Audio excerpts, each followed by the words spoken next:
Emergency number కి call చేసి నేను ఆత్మహత్య చేసుకుంటున్నాను అని చెప్తాడు ఒక వ్యక్తి. కానీ అతను చనిపోవడానికి కారణం డిప్రెషన్ కాదు, ఒక భయంకరమైన రహస్యం. ఆ సీక్రెట్ ఏంటో తెలిస్తే మీ గుండె ఖచ్చితంగా బరువెక్కుతుంది. కాబట్టి ఈ వీడియోని చివరి వరకు చూడండి. హాయ్ అందరికీ నమస్కారం. ఈ రోజు నేను మీకోసం ఒక అద్భుతమైన సినిమాని తీసుకొచ్చాను. సినిమా పేరు 7 పౌండ్స్. ఇలాంటి అద్భుతమైన సినిమాలు వెరీ రేర్ గా వస్తూ ఉంటాయి, కాబట్టి అస్సలు మిస్ అవ్వకూడదు. అందులోనూ మీ జీవితంలో మీరు చూసిన గొప్ప గొప్ప సినిమాల లిస్ట్ లో ఈ సినిమా ఖచ్చితంగా చేరుతుంది. అంత అద్భుతంగా ఉంటుంది ఈ సినిమా. ఇంకా డైరెక్ట్ గా కథలోకి వెళ్లే ముందు మీరు కనుక మన ఛానల్ కి ఫస్ట్ టైం వస్తే సబ్స్క్రైబ్ చేసి బెల్ ఐకాన్ ప్రెస్ చేయండి. ఇంకా డైరెక్ట్ గా కథలోకి వెళ్తే ఈ స్టోరీ స్టార్టింగ్ లోనే మన కథలో హీరోని చూపిస్తారు. బేసికలీగా హీరో ఏంటంటే హాస్పిటల్ కి కాల్ చేసి అర్జెంట్ గా అంబులెన్స్ కావాలని చెప్పేసి అడ్రస్ చెప్తాడు, రూమ్ నెంబర్ కూడా చెప్తాడు.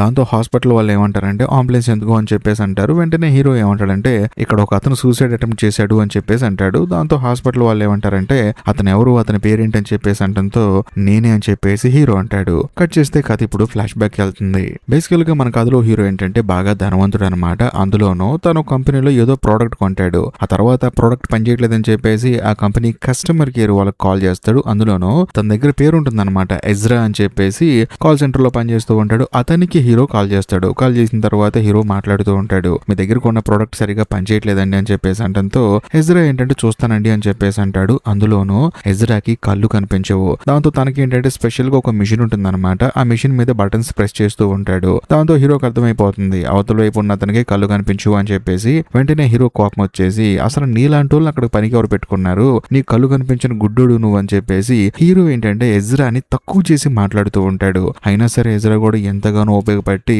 చాలా ఓపికగా రిప్లేస్ ఇస్తూ ఉంటాడు. కాకపోతే హీరో మాత్రం లిమిట్ దాటేసి కంటిన్యూస్ గా తిడుతూనే ఉంటాడు. దాంతో ఎజ్రా బాధపడతాడు. కానీ కాల్ కట్ చేసిన తర్వాత ఎజ్రా బాధపడ్డాడని చెప్పేసి హీరో కూడా ఏడుస్తూ ఉంటాడు. కానీ ఇక్కడ ఒక హైలైట్ విషయం ఏంటంటే తిట్టిందే హీరో, ఆ తర్వాత మళ్ళీ హీరో ఏడుస్తూ ఉన్నాడు. కట్ చేస్తే మరుసటి రోజు హీరో ఏం చేస్తాడంటే తన కంప్యూటర్ లో ఎమిలీ అనే అమ్మాయి ప్రొఫైల్ చూస్తాడనమాట.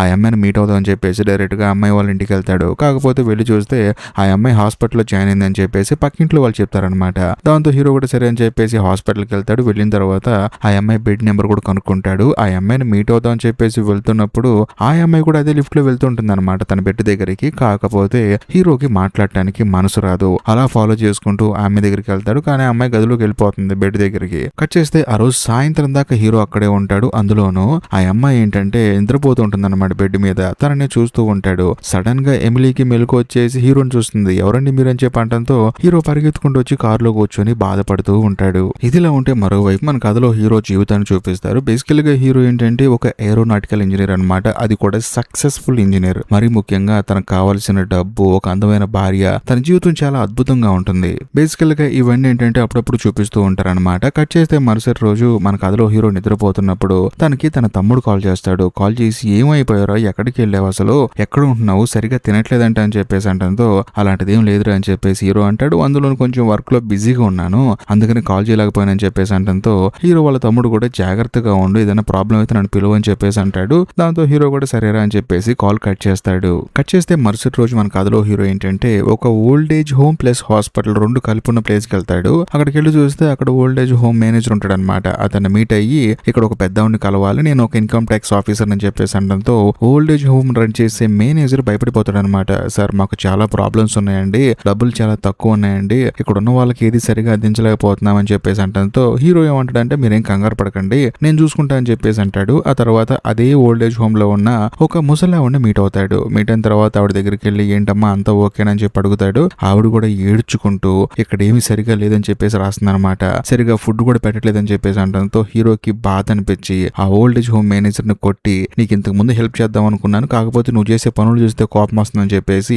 ఇక్కడ ఉన్న వాళ్ళని సరిగా చూసుకోకపోతే నీకు మామూలుగా ఉండదని చెప్పేసి తనను కొట్టి అక్కడి నుంచి వచ్చి తన ఫ్రెండ్ ని మీట్ అవుతాడు. మీట్ అయిన తర్వాత హీరో తన ఫ్రెండ్ తో ఏమంటాడంటే మన ప్లాన్ ఉంది కదా, ఆ ప్లాన్ ఎగ్జిక్యూట్ చేయాల్సింది నువ్వే అని చెప్పేసి అంటంతో హీరో వాళ్ళ ఫ్రెండ్ కూడా తప్పకుండా అని చెప్పేసి అంటాడు. ఆ తర్వాత హీరో ఏంటంటే డైరెక్ట్ గా ఎమిలీ ఉన్న హాస్పిటల్ కి వస్తాడనమాట. వచ్చిన తర్వాత అక్కడ కూర్చుంటాడు. అక్కడ ఒక చిన్న పిల్లని చూస్తూ ఉంటాడు. కరెక్ట్ గా అదే సమయంలో ఎమిలీ కూడా హీరో దగ్గరకు వస్తుంది. మీరే కదండి నా రూమ్ కి వచ్చి వెళ్ళిపోయిందని చెప్పేసి అంటంతో హీరో కూడా అవును అని చెప్పేసి అంటాడు. అందులో తను ఒక ఇన్కమ్ ట్యాక్స్ ఆఫీసర్ అని, మీరు ట్యాక్స్ సరిగా కట్టట్లేదండి అని చెప్పేసి అంటంతో ఎమిలీ కూడా జరిగింది మొత్తం చెప్తుందనమాట. చూడండి నేను ట్యాక్స్ కట్టేంత స్టేజ్ లో లేను, ఎందుకంటే నాకు హార్ట్ లో ప్రాబ్లం ఉంది, నా హార్ట్ చాలా వీక్ గా ఉంది, అందులోనూ ట్రీట్మెంట్ తీసుకోకపోతే ఏదో ఒక రోజు చనిపోతాను, అందుకని కట్టలేకపోయాను, అంతా సెట్ అయిపోయిన తర్వాత కడతాను, అసలు నేను హాస్పిటల్ నుంచి డిశ్చార్జ్ అయ్యి బయటకు వస్తాను లేదో కూడా నాకే తెలియదు అని చెప్పేసి అనడంతో హీరోకే బాధ అనిపించి అక్కడి నుంచి బయటకు వచ్చేస్తాడు. ఆ తర్వాత హీరో ఏం చేస్తాడంటే డైరెక్ట్ గా అంత పెద్ద బంగ్లాని, అంత లగ్జరీ లైఫ్ ని వదిలేసుకొని ఒక మామూలు హోటల్లో రెంట్కి దిగుతాడు అనమాట.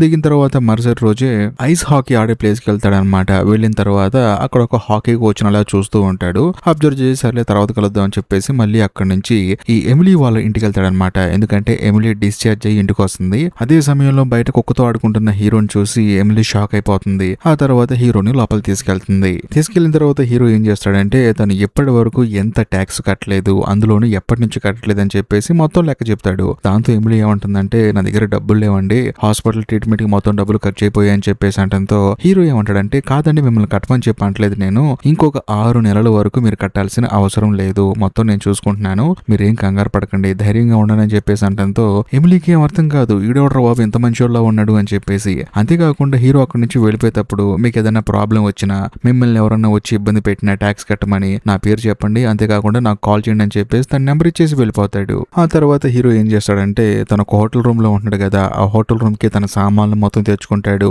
మరీ ముఖ్యంగా ఫిష్ ట్యాంక్ ను కూడా తెచ్చుకుంటాడు. ఎందుకంటే అందులో జెల్లీ ఫిష్ ని పెంచుకోవడానికి మామూలుగా హోటల్ రూమ్ లో దిగే వాళ్ళు ఇలా సామాన్లు తెచ్చుకోరన్నమాట. కాకపోతే హీరో మాత్రం తెచ్చుకుంటాడు. కట్ చేస్తే కథ ఇప్పుడు ఫ్లాష్ బ్యాక్ వెళ్తుంది. బేసికల్ గా హీరో ఏంటంటే చిన్నగా ఉన్నప్పుడు హీరోతో హీరో వాళ్ళ నాన్న ఏమంటాడంటే చూడరా, ఈ ప్రపంచంలో ఉన్న క్రియేచర్స్ అన్నిటిలో జెల్లీ ఫిష్ అనేది డేంజరస్ క్రియేచర్ రా, ఎందుకంటే అది కనుక కుడితే భయంకరమైన పెయిన్ వస్తుంది, ఒక మనిషి తట్టుకోవడం తన వల్ల కూడా కాదు, అంత పెయిన్ వస్తుందని చెప్పేసి అంటూ ఉంటాడు. కాకపోతే హీరో మాత్రం జెల్లీ ఫిష్ చూడడానికి చాలా బాగుందని చెప్పేసి దాని అందాన్ని చూసి మురిసిపోతూ ఉంటాడు. ఇదిలా ఉంటే మరోవైపు హోటల్ రూమ్ లో ఉన్న హీరోని కలవడానికి తన ఫ్రెండ్ వస్తాడు. వచ్చిన తర్వాత హీరోతో ఫ్రెండ్ ఏమంటాడంటే చూడు నేను నిన్ను మోసం చేశానని చెప్పి అంటాడు. దాంతో హీరో కూడా ఏంటి ఆ మోసం అని చెప్పి అడుగుతాడు. ఏమి లేదురా, నువ్వు ఒక అమ్మాయిని లవ్ చేసావు కదా, బేసికల్ గా అమ్మాయి కూడా నేను లవ్ చేసింది, కాకపోతే నేను ఒక చిన్న అబద్ధం చెప్పి ఆ అమ్మాయికి ఆ అమ్మాయిని నేను పెళ్లి చేసుకున్నాను, ఎందుకంటే నువ్వు ఆల్రెడీ వేరే అమ్మాయిని లవ్ చేస్తున్నావు అని చెప్పేసి ఆ అమ్మాయికి చెప్తే ఆ అమ్మాయి డిసప్పాయింట్ అయిపోయింది, ఆ తర్వాత నేను లవ్ చేసి పెళ్లి చేసుకున్నానని చెప్పేసి అంటంతో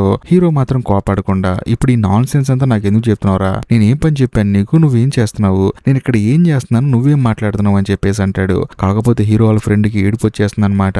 ఎందుకురా జీవితంలో ఎలాంటి డిసిషన్ తీసుకుంటావు నువ్వు అని చెప్పేసి ఏడుస్తూ ఉంటాడు. వాడు చూస్తున్న మనకే టెన్షన్ పెరిగిపోతూ ఉంటుంది అనమాట, హీరో ఎందుకు ఇలా చేస్తున్నాడు అని చెప్పేసి. బట్ ఏం చేస్తున్నాడు కూడా మనకు అర్థం కాదు. కట్ చేస్తే మరుసటి రోజు మన కథలో హీరో ఏం చేస్తాడంటే ఫ్యామిలీ అసోసియేషన్ వెల్ఫేర్ అని చెప్పేసి ఒక సంస్థ ఉంటుంది, ఆ సంస్థ దగ్గరికి వెళ్తాడు. బేసికల్ గా వాళ్ళు ఏం చేస్తారంటే పేద కుటుంబాలకి హెల్ప్ చేస్తూ ఉంటారు. అక్కడికి వెళ్ళి హోలీ అనే ఒక పెద్దవాడిని మీట్ అవుతాడు. బేసికల్ గా ఆవిడ అన్ని చూసుకుంటూ ఉంటుంది. ఆవిడని చూసిన తర్వాత హీరో ఎంతగానో ఆనందపడతాడు. అంతేకాకుండా హీరోని హక్ చేసుకొని బాగున్నావు అని చెప్పేసి పలకరిస్తుంది. వెంటనే హీరో ఏమంటాడంటే ఇక్కడున్న వాళ్ళల్లో ఏదైనా కుటుంబం చాలా ఇబ్బంది పడుతుందా, ఒకవేళ అలాంటి కుటుంబం గనక ఉంటే నేను వాళ్ళకి హెల్ప్ చేస్తానని చెప్పేసి అంటంతో ఒక అమ్మాయి ఉంది కాని అని చెప్పేసి, ఆ అమ్మాయికి 2 పిల్లలు, తన భర్త తాగి వచ్చి తనని ఎంతగానో ఇబ్బంది పెడుతూ ఉంటాడని చెప్పి అంటంతో హీరో కూడా వెంటనే ఆ అమ్మాయి అడ్రస్ తీసుకొని డైరెక్ట్ గా ఆవిడ దగ్గరికి వెళ్తాడు. వెళ్ళిన తర్వాత కానీని మీట్ అయ్యి నేను ఇన్కమ్ ట్యాక్స్ నుంచి వచ్చానండి, మీ భర్త మిమ్మల్ని చాలా ఇబ్బంది పెడుతున్నాడంట కదా, కాబట్టి నేను మీకు హెల్ప్ చేస్తాను అని చెప్పేసి అంటంతో ఆవిడకి భయం మొదలవుతుంది. బేసికల్ గా ఎవరైనా ఏమనుకుంటారు, ఇలా ఒక అతను వచ్చి హెల్ప్ చేస్తున్నాడు అంటే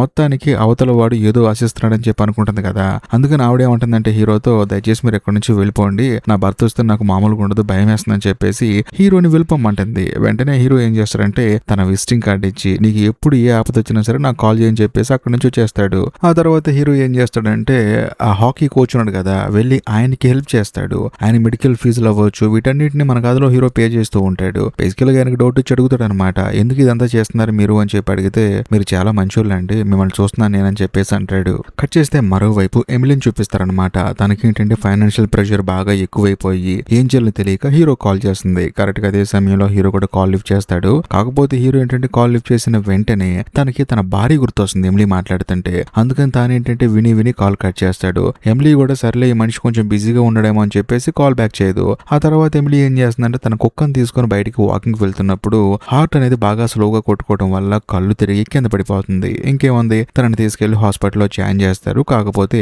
ఈ విషయం మన కథలో హీరోకి తెలియదు. కానీ హీరో ఏం చేస్తాడంటే ఈ సినిమా స్టార్టింగ్ లోనే ఎజ్రా అని చెప్పేసి కళ్ళు కనిపించిన ఒక అతను ఉన్నాడు కదా, కస్టమర్ కేర్ ఆఫీస్ లో పనిచేస్తూ ఉంటాడు, అతన్ని మీట్ అవడానికి వెళ్తాడు. కాకపోతే అతను ఏంటంటే కళ్ళు కనిపించకపోయినా సరే కాల్ సెంటర్ లో పనిచేసుకుంటూ పార్ట్ టైం గా రెస్టారెంట్ లో పియానో వాయిస్తూ ఉంటాడు అనమాట. అదంతా చూసి హీరోని ఆశ్చర్యపోతాడు. ఆ తర్వాత ఎజ్రా దగ్గరికి వెళ్ళి మీరు చాలా అద్భుతంగా వాయిస్తున్నారండి అని చెప్పేసి అంటాడు. దాంతో ఎజ్రా కూడా థ్యాంక్ యూ అని చెప్పంటాడు. కరెక్ట్ గా అదే సమయంలో ఎమిలీ దగ్గర నుంచి హీరోకి కాల్ వస్తుంది. వెంటనే హీరో కూడా కాల్ లిఫ్ట్ చేసి మాట్లాడతాడు. దాంతో ఎమిలీ కూడా చెప్తుంది అనమాట, ఇలా హాస్పిటల్లో జాయిన్ అయ్యాను, నాకు కొంచెం భయంగా ఉంది, మీరు నాతో మాట్లాడుతూ ఉండండి చాలు, అంతకు మించి ఏం చేయొద్దని చెప్పేసి అంటంతో హీరో కూడా సరే అని చెప్పేసి మాట్లాడుతూ ఉంటాడు. ఎమిలీ కూడా హీరోతో మాట్లాడుతూ, మీరు మాట్లాడుతుంటే నాకు కొంచెం ధైర్యంగా ఉందని చెప్పేసి అలా మాట్లాడుతూ నిద్రపోతుంది. హీరో ఏంటంటే ఫోన్ మాట్లాడుకుంటూనే డైరెక్ట్ గా ఎమిలీ దగ్గరకు వచ్చేస్తాడు. తను వచ్చేసరికి తను నిద్రపోతూ ఉంటుంది. హీరో కూడా సర్లే అని చెప్పేసి చూసి తాను కూడా అక్కడే పడుకుంటాడు. మరుసటి రోజు ఎమిలీ చూసి ఆశ్చర్యపోతుంది అనమాట, నువ్వు ఎప్పుడు వచ్చావని చెప్పేసి. కరెక్ట్ గా అదే సమయంలో అక్కడికి డాక్టర్ వస్తుంది. వచ్చిన తర్వాత ఎమిలీతో ఏముంటుందంటే, బేసికల్ గా నీ హార్ట్ చాలా వీక్ గా ఉంది, కాకపోతే ఇప్పుడు కొంచెం బెటర్ అయింది, కాకపోతే మంచి డోనర్ దొరికాడు అనుకోండి, ఈ హాస్పిటల్లో వాళ్ళు ఫస్ట్ మీకే హార్ట్ ఇచ్చేస్తారు, సర్జరీ చేస్తారని చెప్పేసి అంటుంది. కాకపోతే ఎమిలీకి డౌట్ వచ్చేసి, ఒకవేళ దొరకపోతే ఏంటండి పరిస్థితి అని చెప్పి అడిగితే, ఏముంది ఇంకొక 1.5 year లో మీరు చనిపోతారని చెప్పేసి అంటంతో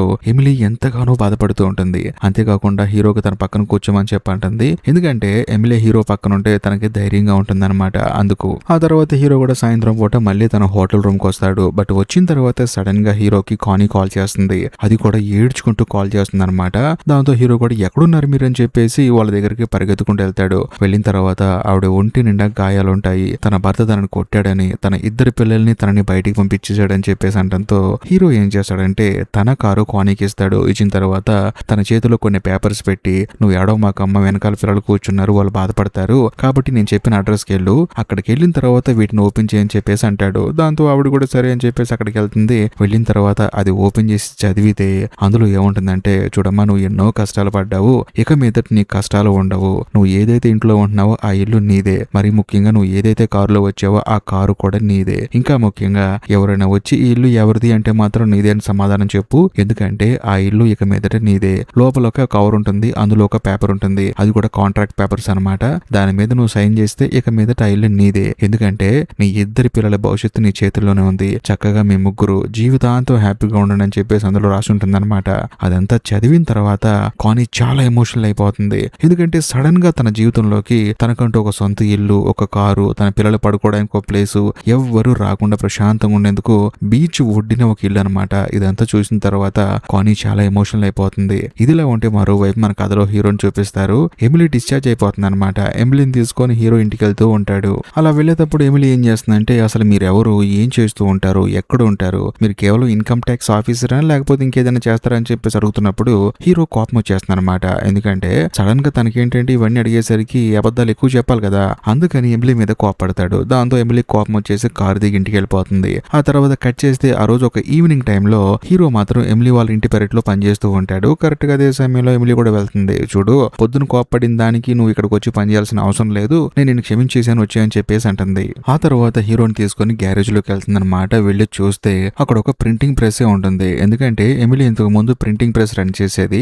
కాకపోతే మిషన్స్ అన్ని ప్రాబ్లం రావడం వల్ల వాటిని బాగు చేయించకుండా లాగి ఉంచింది అనమాట. అందులోనూ వాటిని బాగు చేసే వాళ్ళు కూడా లేరు, దానికి చాలా డబ్బులు అడుగుతున్నారు, అందుకని నేను ఆపేసానని చెప్పేసి అంటంతో హీరో కూడా అవునా అని చెప్పేసి అంటాడు. ఆ తర్వాత ఎమిలీ ఏమంటుందంటే, సరదాగా మా కుక్కను తీసుకుని బయటికి వెళ్దాం అని చెప్పి అంటంతో హీరో కూడా సరే అని చెప్పేసి అంటాడు. ఆ తర్వాత ఎమిలీ హీరో ఇద్దరు కలిసి బయటికి వెళ్తారు. కాకపోతే హీరో అడుగుతాడు, కాదండి ఇంత పెద్ద కుక్కను పెంచుకుంటున్నారు ఏంటి మీరు అని చెప్పి అనడంతో ఎమిలీ ఏమంటుందంటే, లేదండి ఇలాంటి కుక్కలకి పుట్టుకతోనే హార్ట్ ప్రాబ్లం ఉంటుంది, బేసికల్ గా నేను నా హార్ట్ ని సరి చేసుకోలేకపోతున్నాను కదా, కనీసం వీటికైనా సెట్ చేద్దామని చెప్పేసి అనుకున్నాను, అందుకనే పెంచుకుంటున్నానని చెప్పేసి అంటుంది. అంతేకాకుండా ఎమిలీ చాలా ఎమోషనల్ అయిపోతుంది అనమాట. నా జీవితం ఎంతో ఉంటుంది అనుకున్నానండి, ఎన్నో ఆశలు ఉన్నాయి, ఎన్నో కోరికలు ఉన్నాయి, ప్రపంచం మొత్తం చుట్టేద్దాం అనుకున్నాను, ఏది ఏమైనా సరే ఇంకో సంవత్సరంలో చనిపోతున్నాను, నాకు ఎలాగో డోనర్ దొరకరని చెప్పేసి బాధపడుతూ ఉంటుంది. అదంతా విన్న తర్వాత మీరేం కంగారు పడకండి అని చెప్పేసి హీరో ఎమిలీని కారు ఎక్కించుకొని తిరిగి ఇంటి దగ్గర డ్రాప్ చేసి మళ్ళీ హీరో ఇంతకు ముందు వీళ్ళు ఎక్కడైతే కూర్చున్నారో అక్కడికి వెళ్ళి కూర్చొని హీరో ఆలోచిస్తూ ఉంటాడు. ఎందుకంటే హీరోకి ఎమిలీ పిచ్చగా నచ్చేసింది అనమాట. అందులోను తనని లవ్ చేస్తున్నాడు. అందులోను ఎమిలీ బర్త్డే ఏంటంటే దగ్గరలో ఉందన్నమాట. దాంతో తాను ఏం చేస్తాడంటే తన గ్యారేజ్ కి వెళ్ళి ఏదైతే ప్రింటింగ్ ప్రెస్ చెడిపోయిన మిషన్ ఉందో వాటిని రిపేర్ చేస్తూ ఉంటాడు. ఎందుకంటే హీరో ఏరోనాటికల్ ఇంజనీర్ కదా, తన క్రియేటివిటీ మొత్తం ఉపయోగించి ఆ మిషన్ మొత్తాన్ని బాగు చేస్తాడు. ఆ తర్వాత హీరో ఏం చేస్తాడంటే మళ్ళీ హాస్పిటల్కి వెళ్ళి బ్లడ్ క్యాన్సర్ ఉన్న ఒక చిన్న పిల్లాడికి తన బోన్ మ్యారోని ఇస్తాడనమాట. మామూలుగా బోన్ మ్యారో తీసేటప్పుడు చాలా పెయిన్ ఉంటుంది, అయినా సరే ఆ నొప్పిని భరించి హీరో అక్కడి నుంచి బయటకు వస్తాడు. అది కూడా కుంటూ వస్తూ ఉంటాడు. ఆ తర్వాత హోటల్ రూమ్ కి వచ్చి పెయిన్ భరించలేక అలా పడుకుంటాడు. కట్ చేస్తే మధ్యాహ్నం పూట ఎమిలీ హీరో కాల్ చేస్తుంది అనమాట. ఈ రోజు నా బర్త్డే, సాయంత్రం ఇంటికి వస్తావా అని చెప్పేసి అంటంతో హీరో కూడా సరే వస్తా అని చెప్పేసి అంటాడు. సాయంత్రం ఇంటికి వెళ్తాడు. వెళ్ళిన తర్వాత ఇద్దరు కూర్చొని సరదాగా మాట్లాడుకుంటూ ఉంటారు. అందులోనూ నీకు గిఫ్ట్ అని చెప్పేస్తానని ఇంటి వెనకాలగా తీసుకెళ్తాడనమాట. అంటే ఆ మిషన్ బాగు చేశాడు కదా, అక్కడ తీసుకెళ్తాడు. ఎమిలీ ఏమంటుందంటే ఇది పాడైపోయింది కదా అని చెప్పేసి అంటూ ఉంటుంది. లేదు ఆన్ చేసి చూడని చెప్పేసి అంటంతో ఎమిలీ ఆన్ చేస్తుంది. మిషన్ అద్భుతంగా పనిచేస్తుంది. ఇదంతా చూసి ఎమిలియా స్టన్ అయిపోతుంది. కరెక్ట్ గా అదే సమయంలో హీరో ఏమంటాడంటే నువ్వు ఆగు, నీకు ఇంకో గిఫ్ట్ ఉందని చెప్పేసి తన కార్ దగ్గరికి వెళ్తాడు. కరెక్ట్ గా అదే సమయంలో అక్కడికి తన తమ్ముడు వస్తాడు. వచ్చిన తర్వాత హీరో మీద హీరో వాళ్ళ తమ్ముడు అరుస్తూ ఉంటాడు అనమాట. నీకేమైనా పిచ్చి పట్టిందారా, నా income tax officer tag use చేసుకుని నువ్వు ఇన్కమ్ ట్యాక్స్ ఆఫీసర్ అని చెప్పేసి బయట చెప్తున్నావు, నీ వల్ల ఏదైనా ప్రాబ్లం అయితే నా ఉద్యోగం పోతుందని చెప్పేసి అంటంతో హీరో ఏమంటాడంటే నువ్వేం కంగారు పడమాకరా, నేను ఒక ఇంపార్టెంట్ పనిలో ఉన్నాను, పని అయిపోయిన తర్వాత మళ్ళీ వస్తాను, ఇక్కడే ఉండని చెప్పేసి హీరో లోపలికి వచ్చేస్తాడు. వచ్చిన తర్వాత ఎమిలీతో మాట్లాడుతూ ఉంటాడు. సరే టైం అయిపోతుంది, నేను వెళ్ళిపోతా అని చెప్పేసి అంటంతో నువ్వు నాతో పాటు ఉండు, ఎందుకంటే ఇంకొక సంవత్సరంన్నరలో చనిపోతాను అనే బాధ కన్నా నువ్వు నా పక్కన ఉన్నావనే ఆనందం నాకు ఎక్కువగా ఉంది, ఉండు అని చెప్పేసి అంటంతో హీరో కూడా ఉంటాడు. ఆ తర్వాత ఇంకేముంది, ఇద్దరు రొమాన్స్ చేస్తూ ఉంటారు. అందులోనూ నాకు డోనర్ దొరికి నాకంటూ ఒక కొత్త జీవితం స్టార్ట్ అయితే మాత్రం నేను పెళ్లి చేసుకుని హ్యాపీగా ఉందాం అనుకుంటానని చెప్పేసి అంటంతో హీరో కూడా నవ్వుతాడు. ఆ తర్వాత ఎమిలీ నిద్రపోతుంది. తను నిద్రపోతుంటే హీరో ఏంటంటే ఎమిలీ వైపు చూసి జాలిపడి తనను చూసి మళ్ళీ బాధపడి అక్కడి నుంచి పరిగెత్తుకుంటూ ఎమిలీకి ట్రీట్మెంట్ ఇస్తున్న హాస్పిటల్ కి పరిగెత్తుకుంటూ వెళ్తాడు. వెళ్ళిన తర్వాత ఎమిలీకి ట్రీట్మెంట్ ఇస్తున్న డాక్టర్ తో మాట్లాడతాడు. ఆ అమ్మాయికి డోనర్ దొరికితే ఆ అమ్మాయి హార్ట్ సర్జరీ సక్సెస్ అయ్యే రేట్ ఎంత ఉందని చెప్పేసి అంటంతో ఆవిడ కూడా సక్సెస్ అయిద్దండి అని చెప్పేసి అంటుంది. అంతేకాకుండా రేర్ బ్లడ్ గ్రూప్ అండి, కొంచెం జాగ్రత్తగా చేయాలి, ఎవరు దొరుకుతారో ఏమో అని చెప్పేసి అంటూ ఉంటుంది. దాంతో మన కథలో హీరో ఏంటంటే ఏడ్చుకుంటూ బయటకు వచ్చేస్తాడు. వచ్చిన తర్వాత తన ఫ్రెండ్ కి ఫోన్ చేసి మన ప్లాన్ ఎగ్జిక్యూట్ చేసే టైం వచ్చేసిందని చెప్పేసి అంటంతో హీరో వాళ్ళ ఫ్రెండ్ మంచం మీద కూర్చుని ఏడుస్తూ ఉంటాడు. అంతేకాకుండా మన కథలో హీరో ఏం చేస్తాడంటే కస్టమర్ కేర్ ఆఫీస్ లో కళ్ళు కనిపించిన ఒక అతను ఉండు కదా ఎజ్రా అని చెప్పేసి అతనికి కాల్ చేస్తాడు. కాల్ చేసిన తర్వాత నేను ఎవరో గుర్తుపెట్టావా అని చెప్పేసి అంటంతో ఎజ్రా కూడా సార్ గుర్తున్నారండి మీరు అని చెప్పేసి అంటాడు. వెంటనే హీరో ఏమంటాడంటే సార్ మిమ్మల్ని తిట్టానండి, సారీ అండి, బేసికల్ గా మిమ్మల్ని అలా తిడతానికి కారణం ఏంటంటే మీరు ఎలాంటి వాళ్ళో తెలుసుకుందామని తిట్టాను తప్ప వేరే ఉద్దేశం లేదండి. ఏది ఏమైనా సరే నేను మీకు హెల్ప్ చేస్తున్నానండి, కాకపోతే నాకు నేనుగా వచ్చి మీకు హెల్ప్ చేయలేను, నా ఫ్రెండ్ ఒక అతని దగ్గరికి వస్తాడు, వచ్చిన తర్వాత మీకు హెల్ప్ చేస్తాడండి, బట్ మీరు మాత్రం అతన్ని నమ్మండి, చాలా మంచోడు అని చెప్పేసి హీరో కాల్ కట్ చేస్తాడు. కాకపోతే ఎజ్రాకి ఏంటంటే ఏం అర్థం కాదనమాట. ఆ తర్వాత హీరో ఏం చేస్తాడంటే డైరెక్ట్ గా హోటల్ రూమ్ కి వస్తాడు. వచ్చిన తర్వాత ఇప్పుడు హాస్పిటల్ కి కాల్ చేస్తాడు. అంటే కథ ప్రజెంట్ కి వచ్చిందనమాట. ప్రజెంట్ లో మన కథలో హీరో ఏమంటాడంటే అర్జెంట్ గా ఒక అంబులెన్స్ కావాలండి, పలానా హోటల్ పలానా రూమ్ అని చెప్పేసి అడ్రస్ మొత్తం చెప్తాడు. అంతేకాకుండా అవతల వైపు ఉన్న హాస్పిటల్ వాళ్ళు ఏమంటారంటే ఏమైందండి అని చెప్పి అడిగితే ఇక్కడ ఒక అతను సూసైడ్ అటెంప్ట్ చేసుకున్నాడు అని చెప్పేసి అంటాడు. దాంతో వాళ్ళు ఏమంటారంటే అతని పేరేంటి, అతను ఎవరు అని చెప్పేసి అడిగితే అతను నేనే అని చెప్పేసి అంటాడు. కట్ చేస్తే కథలో మెంటల్ ఎక్కించే ట్విస్ట్ కూడా రివీల్ అవుతుంది. బేసికల్ గా హీరో ఇదంతా ఎందుకు చేస్తున్నాడు ఇప్పుడు చూపిస్తారు. మామూలుగా మన కథలో హీరో ఏంటంటే ఇంతకు ముందు తన భార్యని కారులో ఎక్కించుకొని సరదాగా ఓవర్ స్పీడ్ లో వెళ్తూ ఉంటాడు అనమాట. అలా వెళ్లేటప్పుడు అనుకోకుండా ఎదురుగా వస్తున్న కారుకి యాక్సిడెంట్ అవుతుంది. అంటే హీరో వెళ్లి ఆపోజిట్ లో వస్తున్న కారుని గుద్దేస్తాడు. దాని వల్ల తన భార్య చనిపోతుంది. అందులోనూ తనకు ఎదురుగా వచ్చిన కారులో ఒక 6 ఉంటారనమాట.